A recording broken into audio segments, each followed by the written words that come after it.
First ever factory outlet, Chandanagar, Mukunda Jewelers, opening soon. No making charges.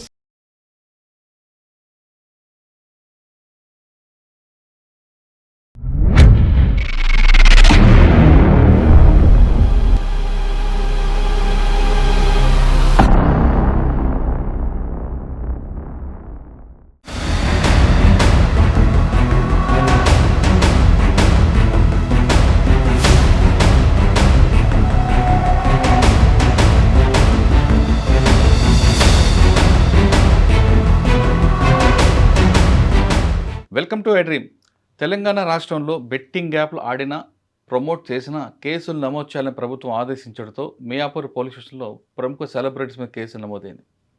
Cinema యాక్టర్లతో పాటు చాలామంది మీద కేసులు నమోదు చేసిన మియాపూర్ పోలీసులు ప్రస్తుతం దర్యాప్తు చేస్తున్నారు.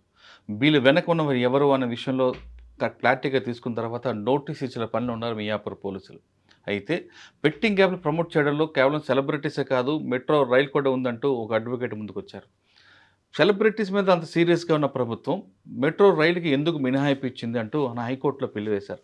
ఆ అడ్వకేట్ గారు ఈరోజు మన గెస్ట్, ఆయన అడిగి చాలా క్లారిటీగా తెలుసుకుందాం. సార్ నమస్తే అండి. నమస్తే అండి. సార్, మియాపూర్ పోలీస్ స్టేషన్లో సెలబ్రిటీస్ అందరి మీద కేసులు నమోదైంది.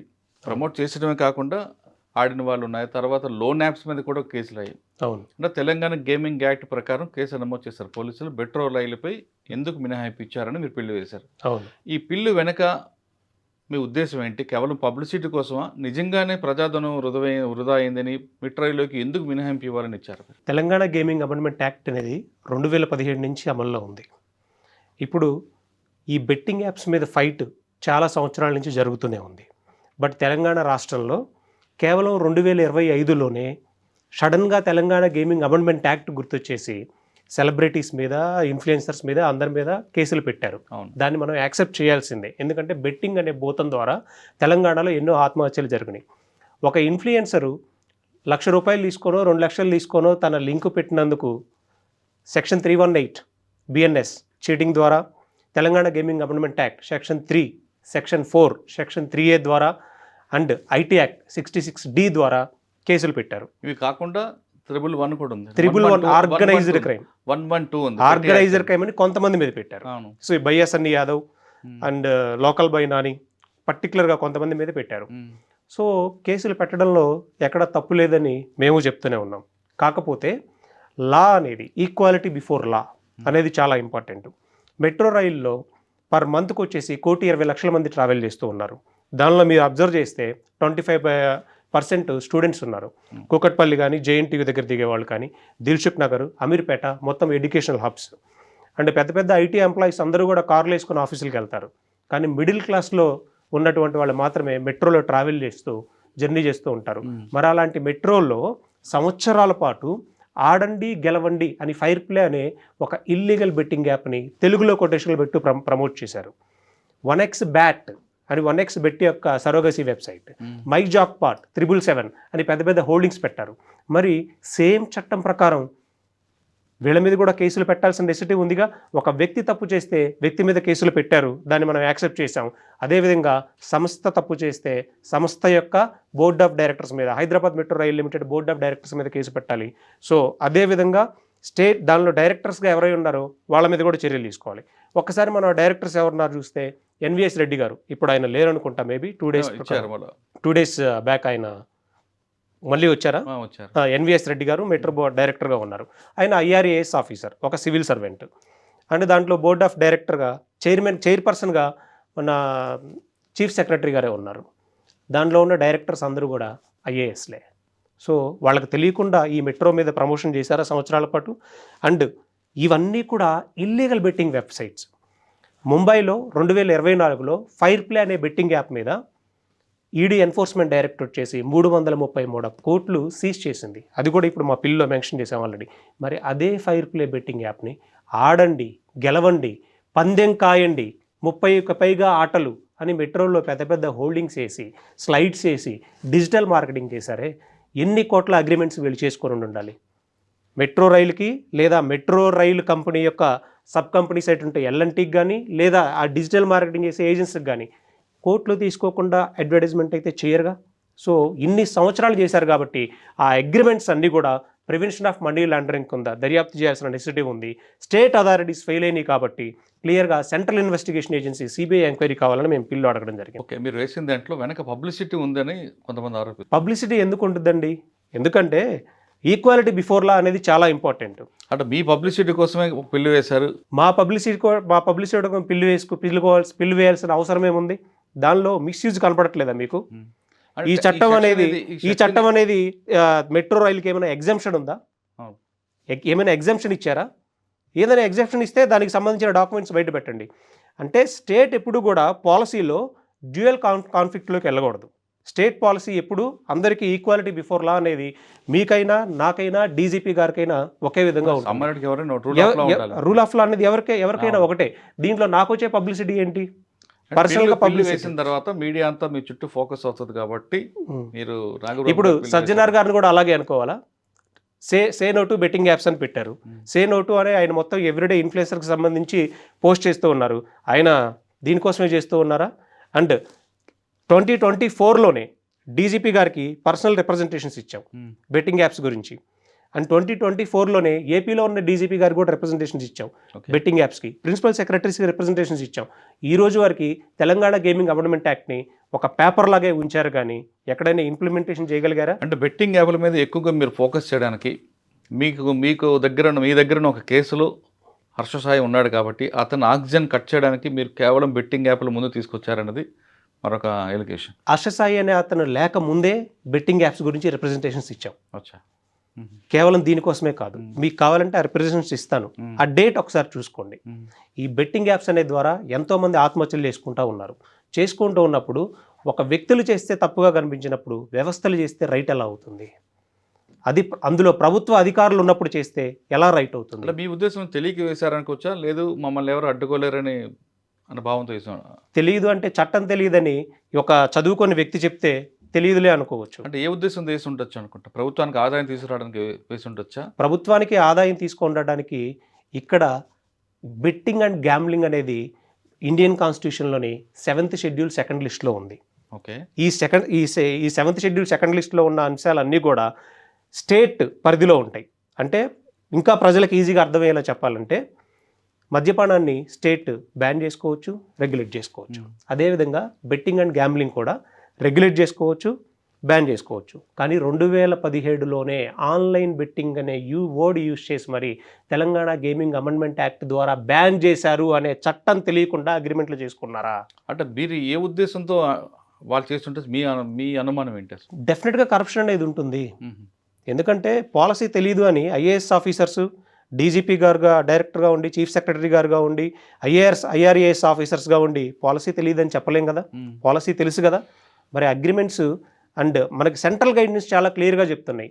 రియల్ మనీ గేమ్ వెరిఫికేషన్ చేసుకోవాలంటే మినిస్ట్రీ ఆఫ్ కార్పొరేట్ అఫైర్స్ కింద ఖచ్చితంగా Section 8 ఆఫ్ కంపెనీ కింద రిజిస్టర్ అయ్యి ఉండాలి ఇండియాలోని. ఈ ఫైర్ ప్లే అనే బెట్టింగ్ యాప్ ఎక్కడ రిజిస్టర్ అయిందో చూడండి, కొరసావాల్ అనే కంట్రీలో రిజిస్టర్ అయింది. మరి ప్రివెన్షన్ ఆఫ్ మనీ లాండరింగ్ ఇక్కడ అప్లికబుల్ అవుతుందిగా.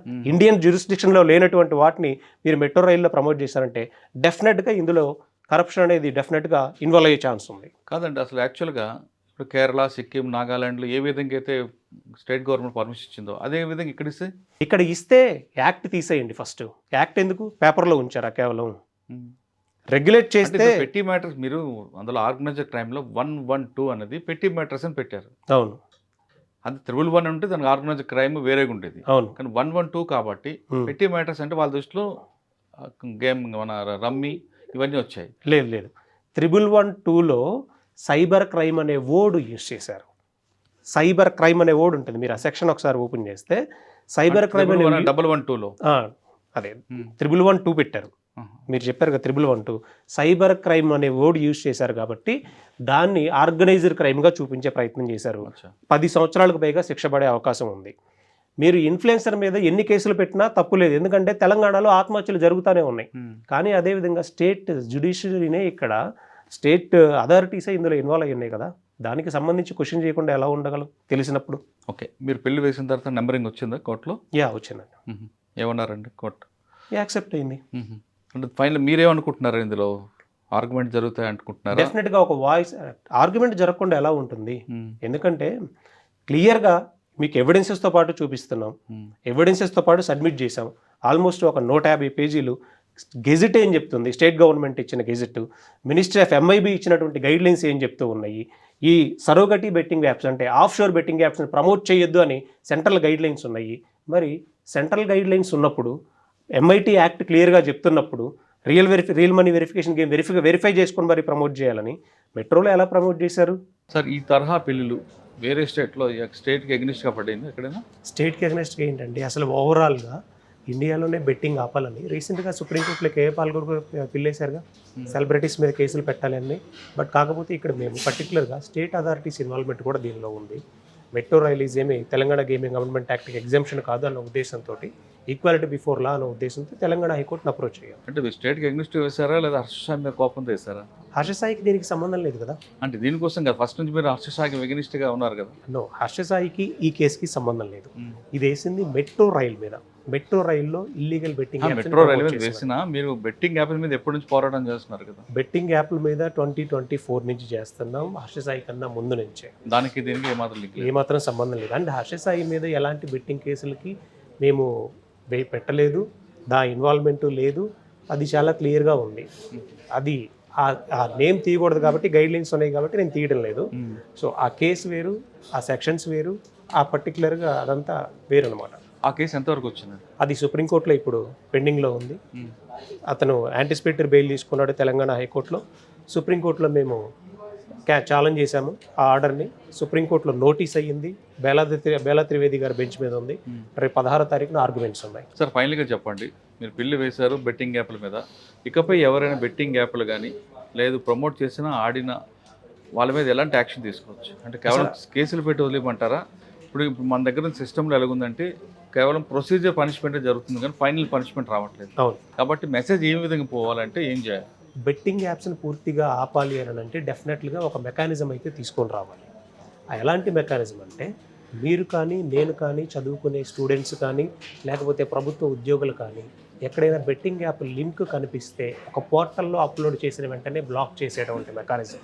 అది సెక్షన్ 69A ద్వారా ఐటీ యాక్ట్లో డీజీపీ గారికి, ఇక్కడ ఉన్నటువంటి ఐఏఎస్ ఆఫీసర్లకి, నోడల్ ఆఫీసర్స్ అంటారు, వాళ్ళకి అధికారం ఉంది. సో అలాంటి పోర్టల్ డిజైన్ చేయించి మీరు నేను ఇక్కడున్న స్టూడెంట్స్ ప్రభుత్వ అధికారులు ఎంతమంది ఉంటారండి? స్టేట్లో గవర్నమెంట్ అధికారులు దాదాపు లక్షల్లో ఉన్నారుగా అందరూ. వాళ్ళందరూ ఒక్క రోజులో 1 నిమిషం ఒక లింక్ కనిపిస్తే అప్లోడ్ చేస్తే డైలీ కొన్ని లక్షల లింకులు బ్లాక్ చేయొచ్చు. అదేవిధంగా తెలంగాణలో ఎంతోమంది ఆత్మహత్యలు చేసుకున్నారు. ఆత్మహత్య చేసుకున్నప్పుడు తన బెట్టింగ్ యాప్ ద్వారా లక్షలు నష్టపోయి ఆత్మహత్య చేసుకున్నారని కేసు క్లోజ్ చేస్తున్నారే కానీ ఆ కేసులో ఏ యాప్ యూజ్ చేశాడు, డబ్బులు ఎవరి అకౌంట్లో పడ్డాయి, ఆ అకౌంట్లు ఫ్రీజ్ చేసి ఆ బెట్టింగ్ యాప్ ఆపరేటర్ని అక్యూజ్డ్గా చేరిస్తే ఈ దందా అంతా ఆగిపోతుంది. ఈ లింక్స్ ఎప్పటికప్పుడు బ్లాక్ చేస్తూ ఉండాలి. మీకు తెలియని చాలా రీసెంట్గా నేను చూశాను కొన్ని వీడియోస్, అవన్నీ మీకు పంపిస్తాను. న్యూస్ బ్లాగ్స్లో పరీమ్యాచ్ అనే బెట్టింగ్ యాప్ యాడ్స్ వచ్చి పడుతూ ఉంటాయి. అవి పెద్ద నేషనల్ మీడియా సంస్థలు, మీరు నంబరు ఆ టీవీ ఛానల్స్ చెప్తే వెయ్యరు కాబట్టి వేయట్లేదు, కానీ నేషనల్ మీడియా సంస్థల్లో పరీమ్యాచ్ అనే యాడ్ వచ్చి పడుతూ ఉంది. అది వాళ్ళకి తెలియదు. జనరల్గా వెబ్సైట్ డెవలప్ చేసుకున్నప్పుడు మనకి వెబ్సైట్ యాడ్సెన్స్ యాక్టివ్ చేసుకుంటే దానిలో అమౌంట్ వస్తాయి కాబట్టి మనం చేసుకుంటాం. రకరకాల యాడ్లు వస్తూ ఉంటాయి. అప్పుడు ఏం చేయాలి మనం? తెలంగాణ స్టేట్లో జియో ఫెన్సింగ్ చేసుకొని గూగుల్ తోటి, మెటా తోటి, యూట్యూబ్ తోటి కమ్యూనికేట్ చేసుకొని మేము తెలంగాణ గేమింగ్ గవర్నమెంట్ యాక్ట్ ద్వారా బ్లాక్ చేసుకున్నాం, ఎలాంటి యాడ్స్ ఇక్కడ పడడానికి వీలు లేదు అని డెఫినెట్గా. కరెక్ట్, తెలంగాణ గేమింగ్ యాక్ట్ నేరం, కానీ ఇప్పుడు గోవా, సిక్కిం ఆ ప్రాంతాల్లో ఇది క్రైమ్ కాదు, పర్మిషన్ ఉంది. అవును. అక్కడ కూర్చొని ఆడితే ఇక్కడ క్రైమ్ ఎలాగవుతుంది? అక్కడ కూర్చొని ఆడండి, తప్పే ఉంది. ఇక్కడ ఆన్లైన్ ఇక్కడ ఆడారు అనుకోండి, లేదు, ఇక్కడ ఆడడానికి లేదు. దాన్ని జియో ఫెన్సింగ్ అంటారు, జ్యూరిస్డిక్షన్ అంటారు. ఇప్పుడు క్యాసినో గోవాలో పర్మిటెడ్. అది నేను గోవా మనిషిని ఇక్కడ పెట్టుకుంటా అంటే కుదరదు కదా. అందుకే ఇది భారత రాజ్యాంగంలోని 7th లిస్ట్లోని సెకండ్ షెడ్యూల్ 7th లిస్ట్లో ఉంది. తెలంగాణ రాష్ట్రంలో బెట్టింగ్ యాప్లు కంట్రోల్ చేయాలంటే ఖచ్చితంగా ఐటీ యాక్ట్ చాలా సీరియస్గా ఉండాలంటున్నారు నాగబాబు గారు. ఇక్కడ దానికి ఒక పోర్టల్ ఏర్పాటు చేసి ఒక లింక్ అందులో అప్లోడ్ చేస్తే ఇమీడియట్గా దాన్ని క్లోజ్ చేసే అధికారం ఐటీ యాక్ట్లు ఉంది. కాబట్టి ఎప్పటికైనా పూర్తి కంట్రోల్ అవ్వాలంటే కేవలం నామకి వాస్తే కాకుండా కంప్లీట్ కంట్రోల్ అవ్వాలంటే ఐటీ యాక్ట్ ఇంప్లిమెంట్ చేయాలి. ప్రభుత్వం కానీ సీరియస్గా తీసుకుంటే తెలంగాణ రాష్ట్రంలో ఇకపై బెట్టింగ్ యాపే కాదు లోన్ యాప్స్ కూడా కంప్లీట్ బంద్ అవుతాయంటూ నాగర్బాబు గారు చెప్తున్నారు. నాగర్బాబు గారితో వేసిన బిల్లు సక్సెస్ అవ్వాలని నాకు ఆశిద్దాం. ఇది బెట్టింగ్ యాప్లపై నాగర్బాబు గారితో ఎక్స్క్లూజివ్ ఇంటర్వ్యూ. వచ్చే వారం మరో కేసుతో మళ్ళీ కలుద్దాం. అంతవరకు నమస్తే. థ్యాంక్ యూ అండి. Thank you. Thank you.